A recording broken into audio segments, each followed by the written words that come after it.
We continue to follow developing news out of the Treasure Coast tonight. Federal and local lawmen are searching for this jail escapee, Christopher Reyna. A grand theft convict out of Broward County, escaping last fall. News Channel 5 Jeff Skrzypek has been closely following the situation, where reports that he'd been spotted today began this multi-agency search led by federal marshals. Jeff joins us live from Port St. Lucie, a really informal command center, one of the areas where he may have been spotted. And Jeff, we know information's incremental at this point, but what's the latest you can tell us right now?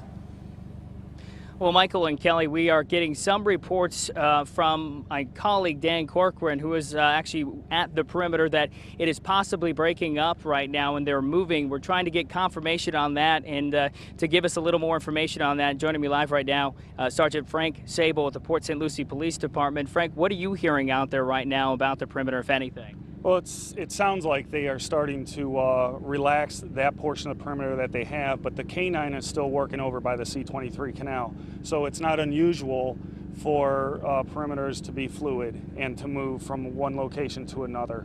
What does this say about the search? I mean, is this just kind of how it works? You go to one area, you set up a perimeter, you look, and then you move on?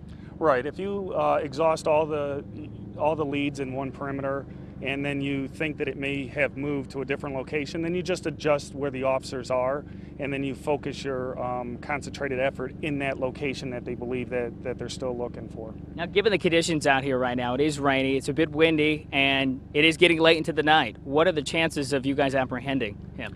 Well, I'm not giving up hope, and I know that the officers out there they're relentless, and they're going to continue their pursuit. And I know that the federal marshals, they've been on this for a long time, and they will continue until he is apprehended. So this is 24/7. You guys will be out there all night?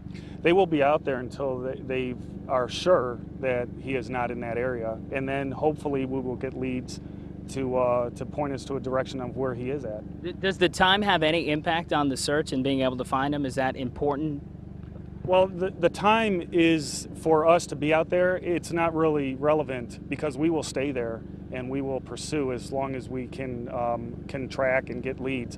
And that's another thing. The wind out here, it could either work in our benefit or against us. So hopefully it's working for us. And one last quick question, because I know you need to get back to your work as you're helping out with this investigation. What do you tell the folks at home? This is moving around a lot. What should they be doing tonight? I know there's probably some folks at home in this area that are a little concerned about where this gentleman is. Right. Like I said, we're not telling anybody to alter their normal daily routines or activities. If it does move and they do encounter a police officer on their way home or whatever, it's just a quick, where do you live at, show some ID, and you should be good. Okay, thank you very much, Sergeant Sable. And again, Sergeant Sable telling us that if you do happen to see this particular person, do not try to approach him. Simply take some notes about where he's going, maybe what he was wearing, any sort of descriptive things that you can do to help out law enforcement. They're saying is very important. Michael and Kelly. Jeff, thank you. And during your live report, Jeff, we saw the helicopter that's been up searching, that from the Martin County Sheriff's Office. Also, we've been told in the last couple moments that Martin County Sheriff William Snyder is now on the scene. Again, this is an area right on the border between Martin and St. Lucie County. Sheriff Snyder now out there participating in the search, a lot of it focusing on that C-23 canal in that Becker Road area. But as the sergeant just said, of course, it's moving. The perimeter is moving, and they'll stay on it until they catch him. An escapee out of Broward County from last fall, spotted reportedly in the St. Lucie County area, spawning this huge search tonight led by federal marshals. Please stay with News Channel 5 and WPTV.com. We have continuing team coverage on the manhunt for escapee Christopher Reyna.